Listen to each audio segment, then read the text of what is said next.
Amis du jour, bonjour. Vient de sortir en salle il y a peu Tomorrowland, alias en français À la poursuite de demain, ce qui pour une fois est une traduction acceptable. J'avais hâte de voir ce film parce qu'il avait l'air original. Alors retenez-vous tout de suite de m'envoyer des tomates pourries et compagnie parce que oui, j'ai bien vu moi aussi en ligne que c'est adapté d'attractions Disney. Mais on s'énerve pas parce que sinon, je sors mon bouclier Pirates des Caraïbes, un divertissement quand même assez fun, on peut pas leur reprocher grand chose, à part ses suites diverses et variées et progressivement pourries. Pourri tout court. Bref, on va en parler. À la poursuite de demain, c'est maintenant dans Critique Chronique. Pourquoi je parle comme un journaliste?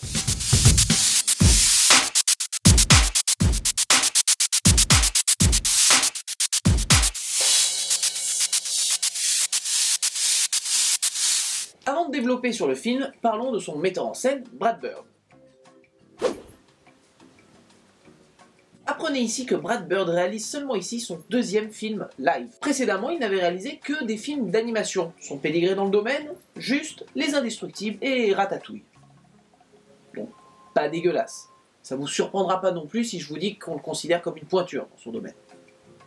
Son précédent film live étant Mission Impossible Ghost Protocol, qui est probablement, à mes yeux du moins, le meilleur épisode de la saga porté par Tom Cruise. Si vous avez vu tous les films en question, je pense que vous partagez mon point de vue. Sans rentrer dans les détails, je vais résumer en peu de mots ce qui caractérise pour moi Brad Bird, l'inventivité. Tout comme ses précédents films live ou animés, À la poursuite de demain fait preuve d'une grande inventivité, que ça soit dans l'histoire, dans le fonctionnement, dans les accessoires, dans les décors. Et si vous voulez une preuve supplémentaire de sa respectabilité, apprenez que quand a été lancée la grande annonce comme quoi il y allait avoir de nouveaux épisodes Star Wars, la première personne à avoir été débauchée par Disney était, vous l'avez compris, Brad Bird. Et malgré cela, le monsieur s'est donné le luxe de dire non, histoire de se concentrer plutôt à Tomorrowland. Bird coécrit ici le scénario, accompagné par le très mésestimé Damon Lindelof, lui-même co-créateur ou co-responsable, selon certains, pas moi, de Lost, dans le final. Ensemble, les hommes s'attaquent à l'histoire de deux personnages. Le premier, Frank, interprété par le toujours juste George Clooney. Non, cette critique ne contiendra pas les mots « What else ?» Ah putain! Et Casey, interprété par la pétillante Britt Robertson. Qui a un nom de merde, faut bien le reconnaître.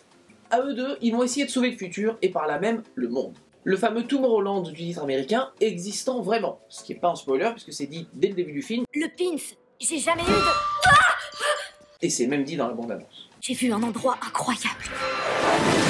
Le fonctionnement de ce monde, tout ce qu'il caractérise et même les moyens de le rejoindre sont juste magnifiques. Le réalisateur scénariste et son collègue faisant preuve d'énormément d'inventivité. Bon, vous m'avez compris, j'arrête.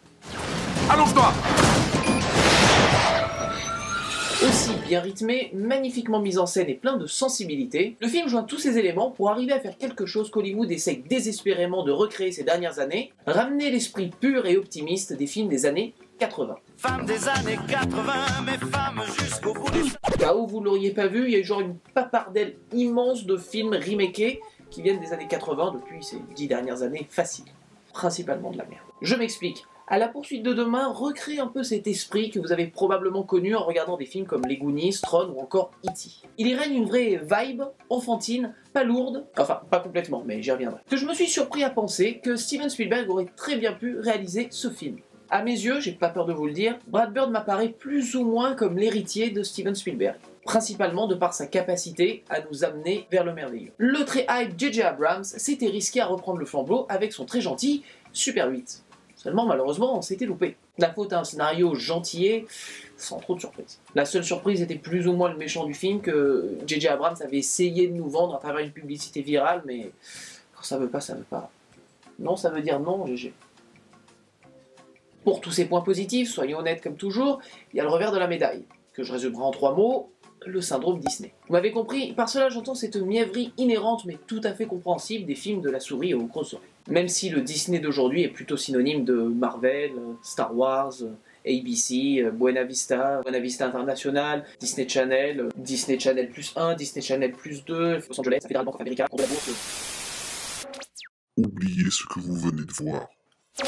Disney est le garant d'une sensibilité enfantine et non pas infantile, notez bien la différence. Pour un film tout de même plus destiné au public jeune, sachez-le, c'est pas vraiment un reproche, juste un constat. Celui que, structurellement parlant, certains aspects sont immuables, comme le fait de rien dire ou faire de vilain. Ou le fait que, quoi qu'il en soit, le méchant devra être puni, parce qu'il a été très vilain.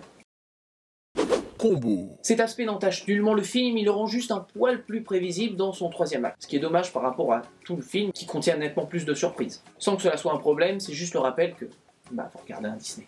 Pour finir, l'un des aspects les plus appréciables du film est son optimisme. Brad Bird ne s'en cache pas, il le revendique, posant ses personnages comme des émissaires de deux types de cinéma. D'un côté, nous avons George Clooney, cheveux grisonnants, l'air sombre, qui représente le pessimisme, soit 90% du cinéma de science-fiction d'aujourd'hui. Un futur moche, nihiliste, le bad, même si ça n'empêche pas que ça peut être fait avec beaucoup de talent, comme nous en parlions récemment. Tandis que la jeune héroïne Casey représente l'optimisme, l'espoir promu par le film. Ce qui serait, soyons honnêtes, facile de ranger dans la catégorie gnangnan. Mais non, ici, c'est simplement rafraîchissant. Une bouffée d'optimisme n'a jamais tué personne. Pire, pourrait même vous donner un peu d'espérance. Au bout du compte, Tomorrowland à la poursuite de demain est un véritable divertissement familial, comme nous n'en avions pas vu depuis un moment.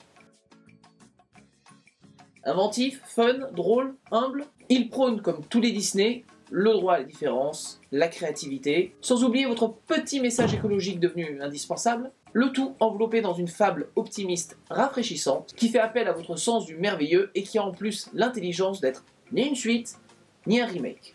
Verdict ? On s'attache!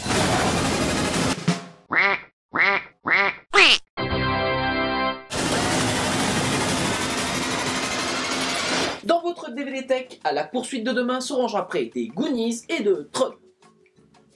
Pas la suite pourrie récente. Personnellement, je vous conseille de poursuivre demain, en famille, ou si c'est votre trip, si c'est l'esprit qui vous plaît. D'ici là, amis du soir, bonsoir.